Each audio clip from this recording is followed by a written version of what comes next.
السلام علیکم ورحمۃ اللہ وبرکاتہ۔ ایک خاص ویڈیو لے کر آیا ہوں، حالات زندگی عصمت چغتائی۔ عصمت چغتائی کی پیدائش 21 اگست 1915 کو ہوئی بدایوں میں اور 24 اکتوبر 1991 میں ممبئی میں انتقال ہوا۔ مزید جانکاری کے لیے آپ مکمل ویڈیو دیکھیں۔ تو چلیے ہم ویڈیو شروع کرتے ہیں۔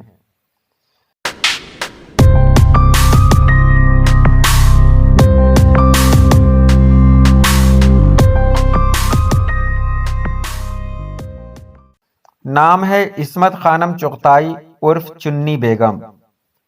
قلمی نام ہے عصمت چغتائی۔ پیدائش ہوئی 21 اگست 1915 کو بدایوں میں۔ وفات ہوئی 24 اکتوبر 1991 کو ممبئی میں۔ تدفین چندواڑی شمشان گھاٹ میں عصمت کی وصیت کے مطابق نذر آتش کیا گیا۔ یہ اس کو یاد رکھنا ہے کہ عصمت چغتائی کو کسی قبر میں دفن نہیں کیا گیا۔ عصمت چغتائی نے وصیت کی تھی کہ مرنے کے بعد مجھے جلا دیا جائے، تو عصمت چغتائی کو ان کی وصیت کے مطابق شمشان گھاٹ میں جلا دیا گیا۔ والد کا نام تھا مرزا قسیم بیگ چغتائی، جو سرکاری ملازم تھے اور پیشے سے جج تھے۔ والدہ کا نام تھا نصرت خانم چغتائی۔ عصمت اپنے والدین کی 10ویں اولاد تھی۔ نانا کا نام تھا مرزا امراؤ علی، جو خود ناول نگار تھے۔ بھائی عظیم بیگ چغتائی ہیں، جو مشہور زمانہ طنز و مزاح نگار ہیں۔ کولتار، شریر بیوی خانم، کھرپا بہادر، قرآن اور پردہ کے مصنف ہیں۔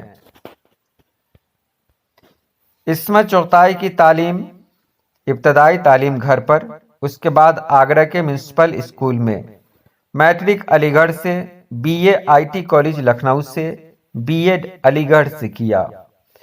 ملازمت ہیڈ مسٹریس، ریاست جادرا گرلز اسکول اور 1937 میں اسلامیہ گرلز ہائی اسکول بریلی۔ 1941 میں انسپکٹر آف اسکول کی حیثیت سے ممبئی چلی گئی۔ شادی 1942 میں شاہد لطیف سے۔ ان کی اولادیں ہیں، 2 بیٹیاں ہیں، سیما اور منی۔ عصمت برنارڈ شاہ کے ڈراموں اور چیخوف کے افسانوں سے بے حد متاثر تھیں۔ اس کے علاوہ دوستویسکی اور سمرسیٹ ماہم سے بھی متاثر ہوئیں۔ عصمت کا پہلا افسانہ ڈھیٹ، جو ساقی مارچ 1938 میں شائع ہوا۔ عصمت کا پہلا افسانوی مجموعہ کلیاں ہے، جو 1941 میں مکتبہ اردو ادب لاہور سے شائع ہوا۔